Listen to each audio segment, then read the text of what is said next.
अलौकिक बनारस की बढ़ती शान और नए भारत की बदलती पहचान को और बुलंद कर रही है। यहाँ नवीन ऊर्जा का भव्य स्वागत करती विकास की अक्षीण लहर, जहाँ माननीय प्रधानमंत्री श्री नरेंद्र मोदी जी द्वारा अनुरूपित बनारस के पावन घाटों को प्रदूषण मुक्त करने के विजन को और सुदृढ़ करते हुए अब स्थापित किया गया है एक और फ्लोटिंग सीएनजी स्टेशन।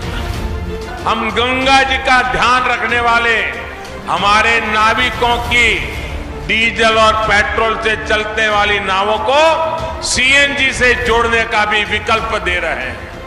घाट पर स्थित देश का पहला सीएनजी स्टेशन काशी में है और इस बात का काशी गर्व कर सकता है। इस सुविधा से पर्यटकों को शांति से गंगा जी के दर्शन करने का सुख मिलेगा, पर्यावरण को लाभ होगा, वहीं नाविकों के ईंधन पर होने वाले खर्च में भी बहुत कमी आएगी।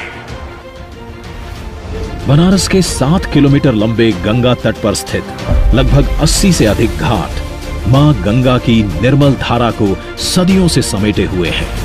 इन घाटों पर यातायात को संचालित कर रही नावों को पर्यावरण संरक्षण के उद्देश्य से पारंपरिक ईंधन की जगह सीएनजी द्वारा संचालित करने का निर्णय लिया गया। इसी पहल को विस्तृत करते हुए गेल ने प्रधानमंत्री ऊर्जा गंगा परियोजना के अंतर्गत वाराणसी सिटी गैस वितरण परियोजना के तहत नमो घाट पर नावों को ईंधन देने वाला भारत का पहला सीएनजी स्टेशन वर्ष 2021 में स्थापित किया।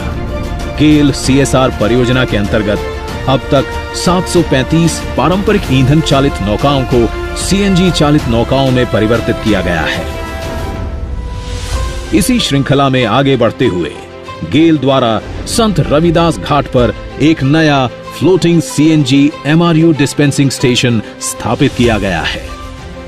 इस फ्लोटिंग सीएनजी स्टेशन पर एक कंपोजिट डिस्पेंसिंग यूनिट, एक फ्लोटिंग जेटी, एक एलसीवी ट्रॉली, सोलर सिस्टम के साथ एक पोर्टा कैबिन और towing, railing fixing, pole light, winches, anchors fixing जैसी सभी जरूरी सुविधाएं उपलब्ध हैं। 3 kWh की क्षमता वाले सोलर इंस्टॉलेशन से चलने वाला ये सीएनजी स्टेशन कार्बन उत्सर्जन में कमी लाकर पर्यावरण संरक्षण की ओर योगदान दे रहा है। पारंपरिक ईंधन की जगह सीएनजी के इस्तेमाल से इन घाटों पर कई प्रत्यक्ष परिवर्तन देखे जा रहे हैं। जहां एक ओर नाविकों की आमदनी में बढ़ोतरी हो रही है, वहीं दूसरी ओर उनकी और पर्यटकों की सेहत पर भी सकारात्मक प्रभाव देखा जा रहा है। यहाँ का पर्यावरण काफी अच्छा लग रहा है। पहले आते थे, इससे पहले हम काफी बार काशी आए हैं, तो इससे पहले काफी पोल्यूशन था यहाँ, लेकिन अभी हम देख रहे हैं कि मतलब सीएनजी शायद लगा है इंजन में, इसमें कोई पोल्यूशन नहीं है। नरेंद्र मोदी जी का बहुत बहुत धन्यवाद करना चाहता हूँ कि उन्होंने काशी में गेल को लाए, सीएनजी को लाए, जिससे हमें काफी राहत हो रही है। तरल ईंधन के रिसाव के न होने से जलीय जीवन में भी सुधार हो रहा है। दिन के 24 घंटे और हफ्ते के 7 दिन सीएनजी की निर्बाध उपलब्धता, कम प्रदूषण, सीएनजी इंजनों में कम कंपन जैसे फायदों से सीएनजी नौकाओं को चलाने की प्रक्रिया अधिक सुविधाजनक और आरामदायक बन चुकी है। अब जस्ट हमारे बगल में रविदास घाट पे ये गेल वाला बन गया है गैस भराने के लिए, इसीलिए हम लोग को बहुत ही आराम हो गया कि पास से ही हम लोग को गैस भराने के लिए हो जाता, जिसके परिणाम स्वरूप पर्यटक और नाविक दोनों का अनुभव और बेहतर हुआ है। सौभाग्य और समृद्धि विकास के मूल स्तंभ हैं।